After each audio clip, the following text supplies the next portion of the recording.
जब उन्होंने जो बड़े अच्छे लगते हैं दिखाया अपनापन, तो यकीन मानिए आनंद ही आ गया। अब ऑब्वियसली आप समझ गए होंगे कि दोनों ही सीरियल्स का महासंगम हो रहा है। वो इसलिए क्योंकि एंगेजमेंट पार्टी में राम बाबू ने इनवाइट जो भेजा है निक और पल्लवी को, और यहाँ पर हमारे निखिल का सिंघम अवतार देखने को मिलेगा आपको।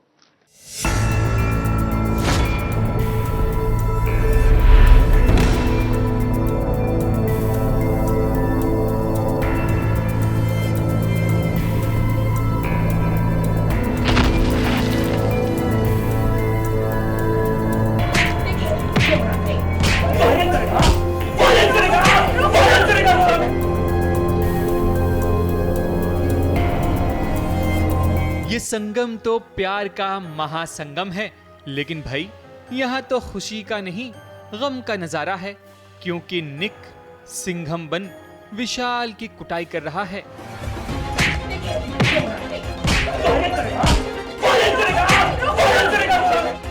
आप सभी कंफ्यूज मत हो जाइए, इस मामले को हम आपको विस्तार से समझाते हैं।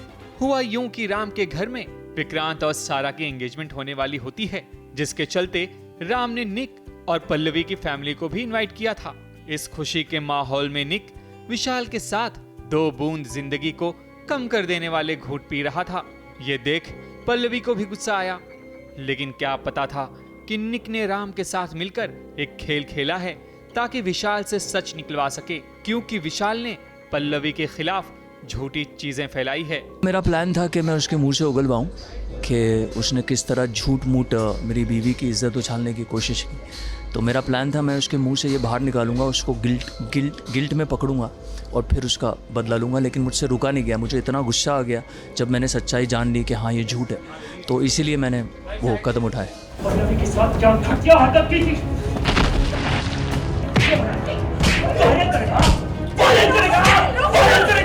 अब बात जब घर की इज्जत की हो तो कोई भी यही कदम उठाएगा, तभी तो राम ने भी निक का साथ दिया। भला हो राम का कि बीच में आकर मामले को रफा दफा कर दिया, वरना निक जिस तरह से राशन पानी लेकर विशाल पर चढ़ा था वो तो उसकी बैंड ही बजा देता।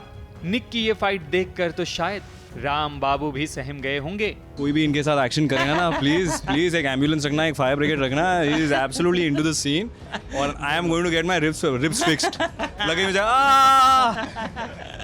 खैर यहाँ तो जैसे तैसे मामला ठंडा हुआ, लेकिन कुछ भी हो निक पल्लवी के बारे में कोई अनाप शनाप नहीं सुन सकता। शायद आगे यही वजह बन जाए कि पल्लवी और निक की दूरियां कम हो जाएं। मुंबई से बॉबी मंधानी के साथ एबीपी न्यूज रिपोर्ट।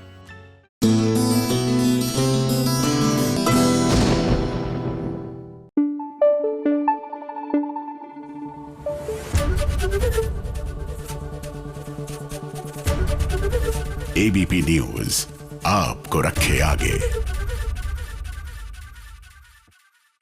देखिए हमारी मीत जो है इन दिनों मंजूरी बनकर घूम रही है, लेकिन हैप्पी नहीं है, क्योंकि ये एकदम सबको बताना चाहती है कि मैं ही तो हूँ असली मीत। लेकिन प्रॉब्लम ये है कि जब तक मानुश्री से बदला नहीं ले लेंगी, उनको उनके किए की सजा नहीं देंगी, ये अपना रहस्य लोगों को बता नहीं सकती ना, तो बस इसीलिए शिवजी के सामने जाकर अपनी व्यथा व्यतीत कर रही है।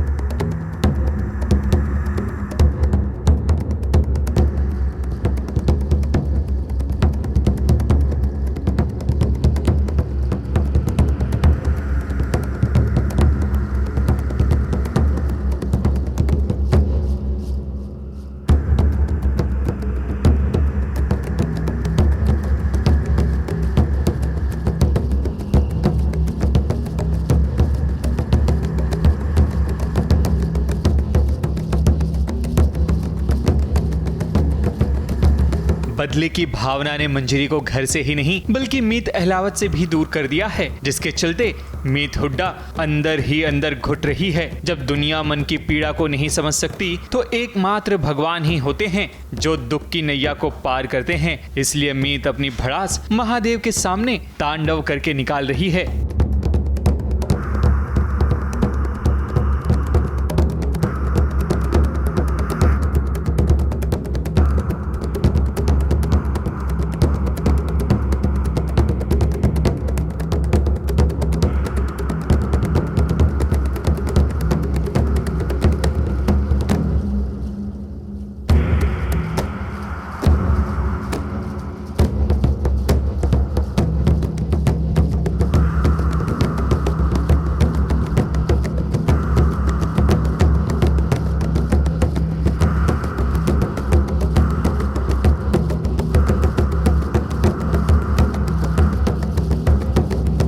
जब मीत थक हार कर महादेव की शरण आती है तब उसी समय बुआ प्रकट हो जाती हैं, जो वही मंजरी की सच्चाई को जानती हैं कि वो मंजरी नहीं बल्कि मीत हुड्डा है। बुआ मीत को काफी समझाने की कोशिश करती है कि वो मीत अहलावत को बता दे कि वो मंजरी नहीं बल्कि मीत है, ताकि दोनों की अधूरी जिंदगी पूरी हो सके। लेकिन मीत ने भी ठान रखी है कि जब तक वो मानुषी से बदला नहीं ले लेगी तब तक वो अपनी सच्चाई नहीं बताएगी। जाके बता दे कि तू ही मीत हुड्डा है। ना जा सकती मैं उसके सामने मीत बनके। क्यों मंजरी, क्यों नाटक तब तक करेगी जब तक मैं मानुषी दीदी से अपने बच्चे का पता न ले। ए भाई बुआ तो बहुत सपोर्ट करती है, मेरे पास आई है तो मुझे कुछ तो करना पड़ेगा न। उसमें भी मैं तो गुजराती, तो हम तो होते ही इमोशनल, तो क्या करे, एक बच्ची को ऐसे मैं छोड़ तो नहीं सकती, तो मैं जब तक हूँ उसके साथ हूँ। हाँ, लागी शरत मैं हूँ। जिस पर गमों का पहाड़ टूटता है वही उसका दर्द जानता है। लेकिन मीत आप पर महादेव की कृपा जरूर होगी, क्योंकि जो सत्य की राह पर चलता है उसे महाकाल का साथ जरूर मिलता है। वो दिन दूर नहीं जब मानुषी पर आपकी विजय होगी। मुंबई से प्रिया धावड़े के साथ एबीपी न्यूज रिपोर्ट।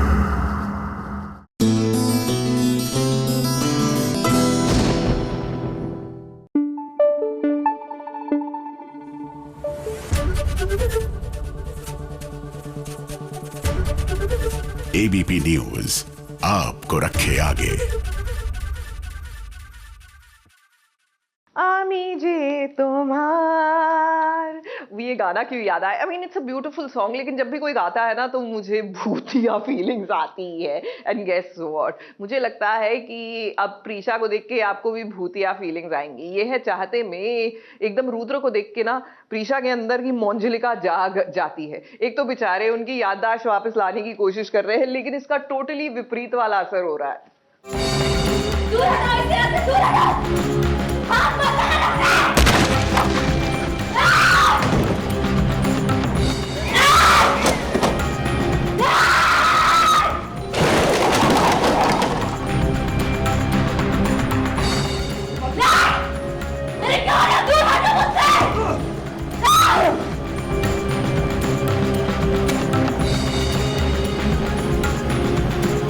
रुद्र को देखते ही प्रीशा के अंदर की मंजोलिका जाग गई है। रुद्र जिसे कभी प्रीशा अपनी सांसों के करीब रखती थी, लेकिन आज वही प्रीशा अपने रुद्र की सांसें रोक देना चाहती है।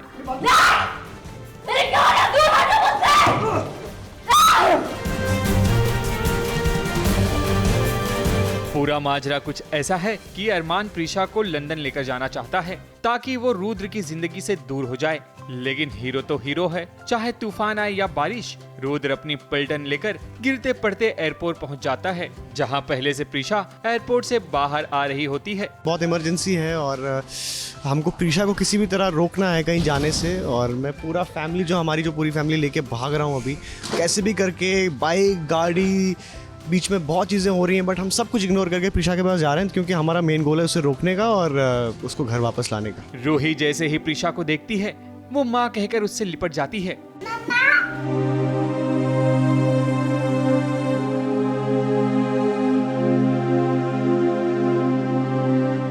लेकिन प्रीशा की नजर जब रुद्र पर पड़ती है वो गुस्से से थरथराने लगती है, कांपने लगती है। रुद्र प्रीशा को पुरानी बातें याद दिलाने की कोशिश करता है, लेकिन प्रीशा उस पर बरस पड़ती है।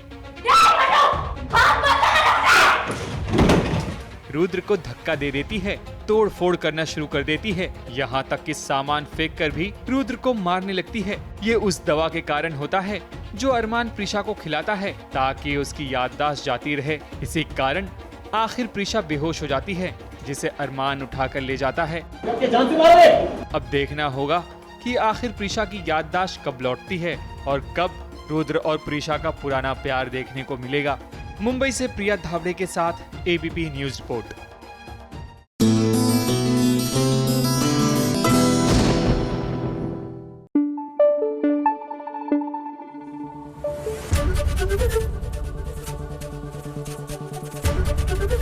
एबीपी न्यूज आपको रखे आगे। जानना चाहते हैं ओटीटी की दुनिया का ताजा हाल? तो जरा देखिए ना एक नजर।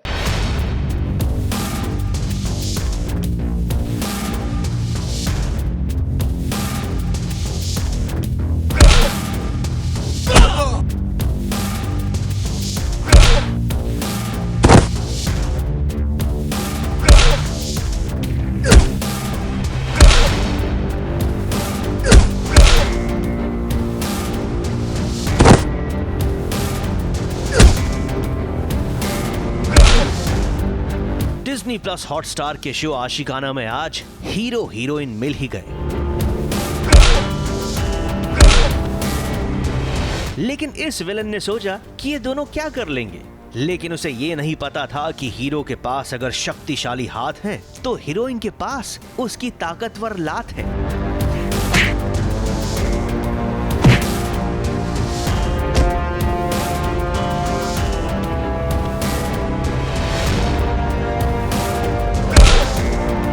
और जब हाथ से लात मिली तो विलन की ताल से ताल बच गई। वैसे इन दोनों की जुगलबंदी इतनी आसान नहीं थी, इसके लिए डायरेक्टर साहब को भी बीच बीच में कूदना पड़ रहा था।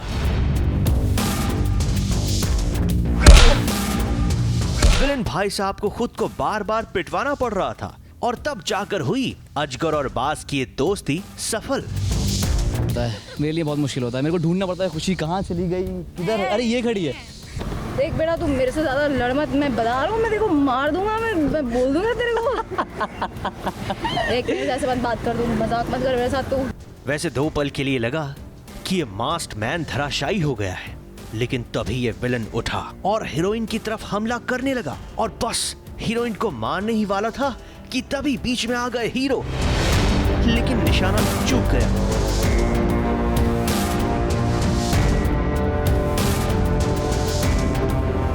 क्या से क्या हो गया,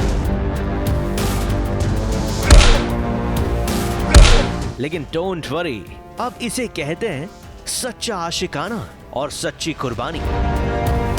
और यकीन मानिए कि सच्ची कुर्बानी कभी जाया नहीं होती। But don't worry Yashvardhan and don't worry Chiki, ऊपर वाले ने चाहा तो आप दोनों इस विलन को एक साथ जल्द ही पकड़ ही लेंगे। मुंबई से स्नेहिल यादव के साथ एबीपी न्यूज रिपोर्ट।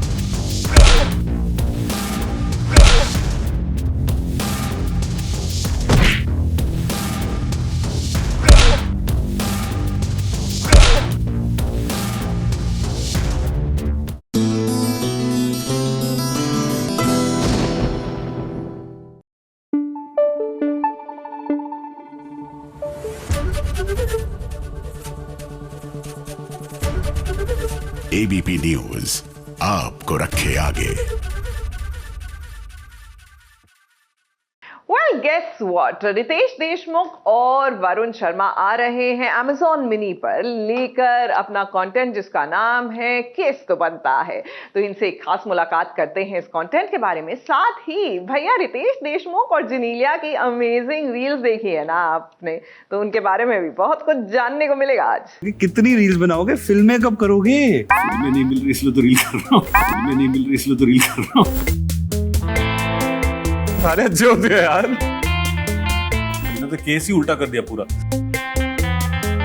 बाकी एक्टर्स को कब चांस दोगे भाई? आप काट देना बाकी। ये जो भी खाते हैं उसमें इतना मक्खन क्यों होता है?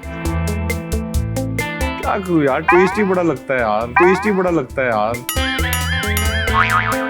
वैसे तो हमने कई केस बनते और बिगड़ते देखे हैं, लेकिन एक अतरंगी शो आने जा रहा है। इससे पहले कि मैं आपको ज्यादा बताऊं, इसकी जो स्टार कास्ट है, पहले तो हम उनसे मिलते हैं क्योंकि काफी अमेजिंग है ये। इनके हमने कई बार कॉमेडीज देखे हैं, वो फिल्म में हो या ऑन स्टेज हो। तो सबसे पहले आपका स्वागत करती हूँ मैं दोनों का ही, रितेश और Varun. Thank you so much. Thank you. Okay, आप दोनों से ही जानना चाहूंगी, केस तो बनता है, ये वर्ड जब सुना पहली बार तो क्या लगा था कि क्या केस बन रहा है, किस तरह का है? नहीं, केस तो बनता है जब ये कॉन्सेप्ट हम लोगों को जब सुनाया गया तो हमें कहा गया कि आप लोग एक टीम हो जो सेलिब्रिटीज़ है, हम बुलाएंगे उनको ग्रिल करेंगे। तो हम लोगों को कॉन्सेप्ट पसंद आया तो हम लोगों ने सब तुरंत हाँ कर दी, because also I was very excited to work with Varun, क्योंकि इनकी कॉमेडी इनकी परफॉर्मेंस का मैं बहुत बड़ा फ़ैन हूँ। और मुझे ये जब काम करते चाहे फिल्मों में हो, स्टेज पर हो, मीडिया इंटरेक्शन हो, ही जस्ट अ ग्रेट गाय। मुझे लगता है कि ये जो शो है ये बनता है जो हमारे सेलिब्रिटीज़ हैं जो कटघरे में आते हैं और उन पर हम लोग क्या अतरंगी इल्ज़ाम लगा पाते हैं और उनको किस तरह वो डिफेंड करना होता है। सबसे ज़्यादा केस जो था उसमें किस केस में आपको सबसे ज़्यादा मज़ा आया और किस केस में मुझे लगता है आपको ही कहीं ना कहीं ग्रिल कर रहे हैं व्यूअर्स, ऐसा कभी लगा? कहाँ से कहाँ पे बात पहुंच जाती तो कहता था नहीं यहाँ पे नहीं जाते, रुक जाओ भाई क्या कर रहे हैं कुछ है। बट आई थिंक सारे एपिसोड में मतलब ऐसे वो 15 बच्चों में से बोलोगे मेरा फेवरेट बच्चा ये, तो ऐसा थोड़ा ना होगा यार, सारे अच्छे होते हैं यार। अरे देख मतलब मैं वैसे एग्जांपल दे रहा हूँ, गलत हो गया। अच्छा मुझे आप बताइए, हाँ आप एबीपी में काम करती हैं, जी आपके ऊपर कितने सीनियर्स हैं? 3-4। हाँ। तुमसे फेवरेट कौन सा है? बहुत मुश्किल है ये बताना। क्यों? कोई भी अच्छा नहीं लगता आपको? नहीं अच्छा लगता है। सबसे नापसंद कौन है आपको? नापसंद ऐसा कोई नहीं है। ये केस तो बनता है। ओके अच्छा, ऑनेस्टली अगर आपसे आंसर मैं पूछूं जी, और हम डिसऑनेस्टली बताएं तो वकालत करते वक्त कौन सी चीज आपको लगी कि यहाँ फंस गए हम, या फिर कौन सबसे अच्छा लगा वकालत? नहीं, मुझे ऐसा लगा कि इनफैक्ट मेरा पर्सनल एक्सपीरियंस था क्योंकि मैं सारा को उतनी अच्छी तरह नहीं जानता था। हालांकि मैं सोशली मिला, बाकी सब लोगों से पर्सनल रिलेशनशिप से बहुत सालों से मैं जानता हूँ या काम कर चुका हूँ, तो मुझे पता नहीं था कि ये अभी मैं किस तरह जाऊँगा। क्योंकि क्या होता है, अगर करण जौहर है या वरुण धवन है, उनके साथ मैं जानता हूँ, अनिल सर के साथ काम कर चुका हूँ, करीना को तो मैं फिल्म इंडस्ट्री में आने से पहले से जानता हूँ, तो इट इज समथिंग के कंफर्टेबल है। सारा को 1-2-3 बार मिल चुका, हाय हेलो। अब मुझे पता नहीं कि मैं अपने आप को नेविगेट कैसे करूँ, क्योंकि क्या होता है कि अपार्ट फ्रॉम इल्जाम ना, there has to be personal relationship, कि आप वो इक्वेशन कैसे डेवलप करते हो। तो जिस तरह उन्होंने रिएक्शन दिया या इल्जामों को घुमाया, मैं तो मुझे लगा तो ये तो अभी हम पर ही चढ़ जाएंगे पूरा, मतलब इन्होंने तो केस ही उल्टा कर दिया। कहाँ पे मुझे लगा कि मैं वकालत में फंस रहा हूँ, आई थिंक वो वरुण का एपिसोड होगा, क्योंकि वरुण हमारा बहुत ही अच्छे दोस्त है, बहुत ही करीबी वरुण ने दोस्त है। निचोड़ दिया इस बेचारे को। तो मेरे को केस से ज्यादा लग रहा था कि भाई ये कुछ और ना बोल दे, ये भी कुछ और ना बोल दे, तो मैं अपने केस पे और जो मेरी चीजें थी, जो मेरी स्क्रिप्ट थी, उस पे तो मैं टिका था, लेकिन बैक ऑफ दैट मुझे लग रहा था वीडी यहाँ न चले जाइए, वीडी ये मत बोल दियो, वीडी ये मत कर दियो। भी डिसाइड कर लिया है कि अभी इसके आगे जो भी एक्टर्स की लिस्ट बनेंगी और जिनके बहुत अच्छे दोस्त हैं, उनसे कोई भी पर्सनल चीज शेयर नहीं करेंगे। मतलब इनफैक्ट मैं मजाक नहीं कर रहा, उसके एपिसोड में तो लिटरली शूट करने से पहले वीडियो और मैं हम लोग वैन में बैठे हुए थे, ऐसी कुछ बातें बूतें कर रहे थे, और मैं उसको बता रहा था अरे तेरे को पता ही है, और उन्होंने शो में आते के साथ उसी में बात करनी शुरू कर दी। मैंने कहा भाई धोखा, मतलब अभी तो हम हंसी मजाक में कुछ और बात करते हैं, ये थोड़ा बोलना था यहाँ पे। तो आई थिंक वो वाले एपिसोड में सबसे ज्यादा फंसा हूँ। जब भी फ्री टाइम होता है वो कौन सी चीज है, इज इट कॉमेडी और एनीथिंग जो आपको बहुत ज्यादा एकदम रिलैक्स और चिल्ड माइंड फ्री करवाता है? तो क्या करते हैं उस टाइम पे? आप कुछ देखते हैं या फिर कुछ किस तरह से अपने आप को रिलैक्स करवाते हैं? मैं बच्चों के साथ वक्त बिताता हूँ जब मैं फ्री रहता हूँ, क्योंकि मुझे बहुत कुछ सीखने को मिलता है उनसे। आपके लिए भी? नहीं, मेरे बच्चे ही नहीं है तो मैं भेज देता हूँ। Still in touch with my nursery के फ्रेंड्स जो मेरे पंजाब में, तो मैं वहाँ चले जाता हूँ अपने दोस्त। दुबई चले जाते हैं। मैं फ्रेंड्स हैं। वैसे तो ग्रिल बहुत हो रहा है शो में, आप दोनों को अगर एक दूसरे की किसी एक क्वालिटी के बारे में ग्रिल करना होगा तो वो क्या होगी? आपको ग्रिल करना है एक दूसरे को, ग्रिल करना है कि ये जो भी खाते हैं उसमें इतना मक्खन क्यों होता है? पनीर में मखनी, दाल में मखनी, रोटी पर मखनी, मतलब मेरे प्यार का रस जरा चखना, ओए मखना। यार क्या ये इल्जाम है कि नहीं? ये है बिल्कुल सही, और बिल्कुल, और ये प्योर वेजिटेरियन है, और ये बहुत ही बिल्कुल जेन्युइन इल्जाम है। क्या करूं यार, टेस्टी बड़ा लगता है यार। But you know right, eventually you will look the food you eat. हैं मेरे मक्खन। मैं रितेश भाई पे ये इल्जाम लगाना चाहूंगा कि रितेश भाई कितनी रील्स बनाओगे, फिल्में कब करोगे? फिल्में नहीं मिल रही इसलिए तो रील कर रहा हूँ। ओके, इसी के साथ thank you so much. Thank you so much. Thank you.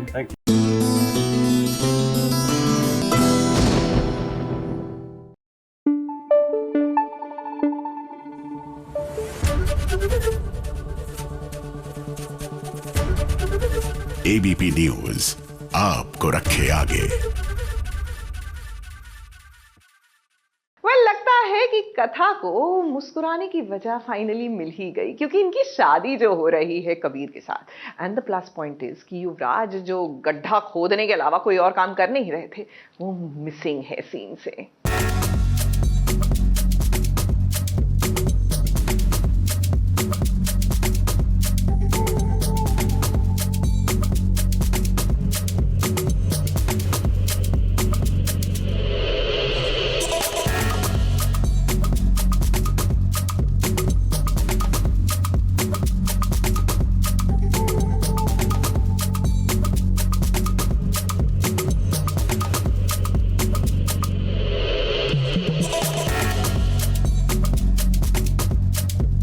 कथा को मुस्कुराने की वजह मिल गई क्योंकि आज वो शुभ दिन आ गया जिसका ख्वाब वो हमेशा देखती थी। कथा की खुशी आज 7वें आसमान को छू रही है क्योंकि वो 7 जन्मों के बंधन में कबीर के साथ बंध चुकी है।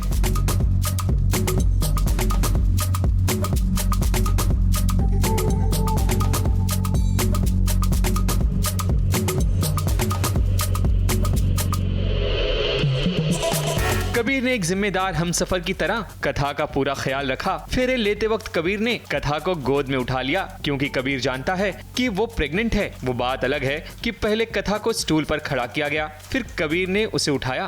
खैर, ये तो शूटिंग का एक नज़ारा है। फिर ठीक उसके बाद ही शादी की सारी रस्में हंसी खुशी के साथ अदा की गई।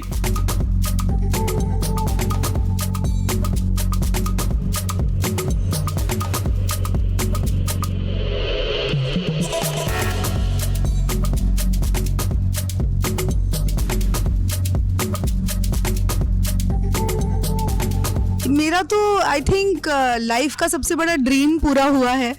I think I was living this dream that कथा की एक दिन शादी होगी और मैं मतलब भगवान से ये दुआ कर रही थी कि उसकी शादी हो जाए और सोने पे सुहागा ये कि इतना बढ़िया लड़का मिला है Kabir. So I am like on top of the world. पूरा परिवार तो खुश था ही, लेकिन कथा की माँ आज बेइंतहा खुश है। शादी संपन्न होने के बाद कथा और कबीर ने माँ के पैर भी छुए। वो बात अलग है कि यहाँ युवराज नजर नहीं आ रहा है। हो सकता है कि वो कथा से बचने की कोशिश कर रहा हो, लेकिन कभी तो ऐसा होगा ही जब युवराज को कथा का सामना करना पड़ेगा। श्योर एज अ मदर मैं बिल्कुल टूट जाऊंगी बिकॉज कबीर का भाई ऐसे कुछ कर सकता है, इतना बड़ा कोइंसिडेंस होगा ये कभी I must have not even thought in my wildest of dreams. So definitely it's going to be a very disappointing and heart breaking event. बहुत बुरा लगेगा। I don't know how the writers are going to portray it. खैर, अच्छा हुआ कि शादी के दिन युवराज को कथा ने नहीं देखा, वरना जो खुशियां अभी आंचल में समाई थी उनका तो दम ही निकल जाता। अब यहीं से तो कथा की नई कहानी शुरू होगी जहां बहुत सारी चुनौतियों का सामना करना पड़ेगा। ABP news report.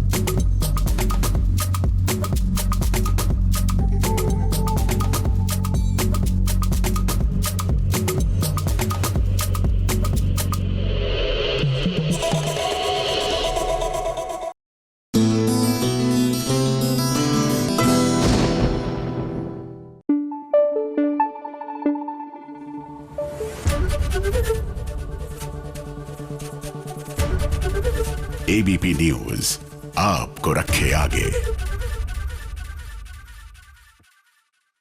निकम्मा किया इस दिल ने, जी हाँ वाकई में निकम्मा कर दिया है क्रिश को दिल ने। अब दिल के हाथों तो लोग निकम्मे होते हैं, ये तो हर कोई जानता है, लेकिन जनाब इश्क में पागल होकर अपने ही घर में कोई चोरी करता है क्या?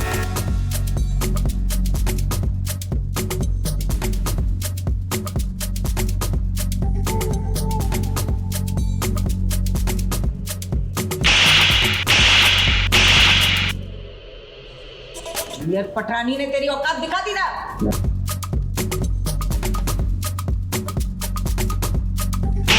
इश्क ने कर दिया निकम्मा गालिब, वरना क्रिश भी था काम का। प्यार की बीमारी ही कुछ ऐसी है, इंसान या तो कायर बनता है या तो शायर। घर से भागना तुझे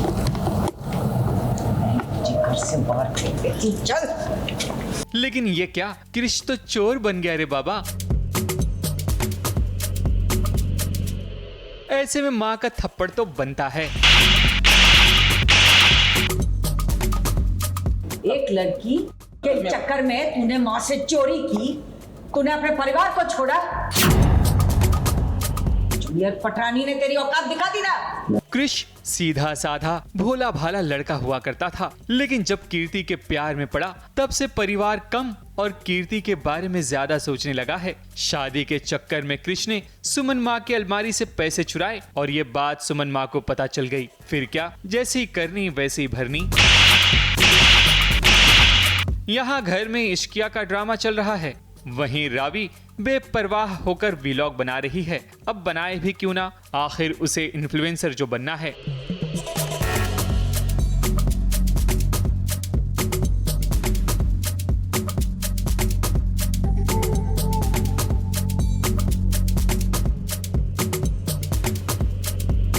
तो जैसा कि आप सब जानते हैं, माँ ने सबको 50-50 हज़ार रुपये दिए थे, तो जिसने जो कुछ भी किया अपने पैसों से, रावी ने 50 हज़ार में से 25 हज़ार अपने लिए इस्तेमाल किए, जिससे कि उसने 20 हज़ार का नया फ़ोन लिया, 5 हज़ार की नई सेल्फी स्टिक ली और पता नहीं कहाँ से उसका नया लुक भी आ गया। तो अब उसे ना आजकल बहुत मज़ा आ रहा है। वो घर के जिस भी कोने में होती है ना, सोशल मीडिया पे लाइव जाती रहती है, सबको दिखाती रहती है घर में क्या हो रहा है। तो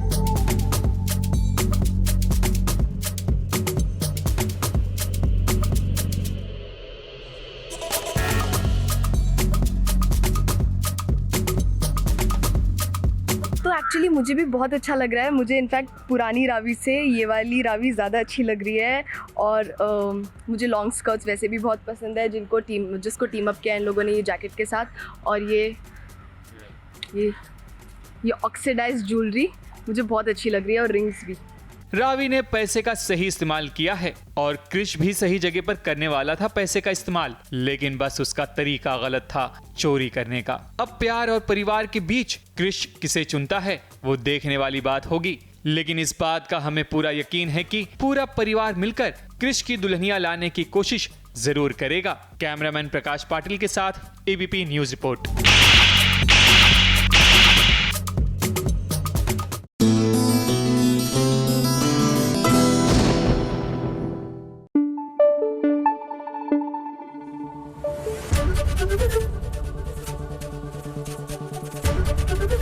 एबीपी न्यूज आपको रखे आगे।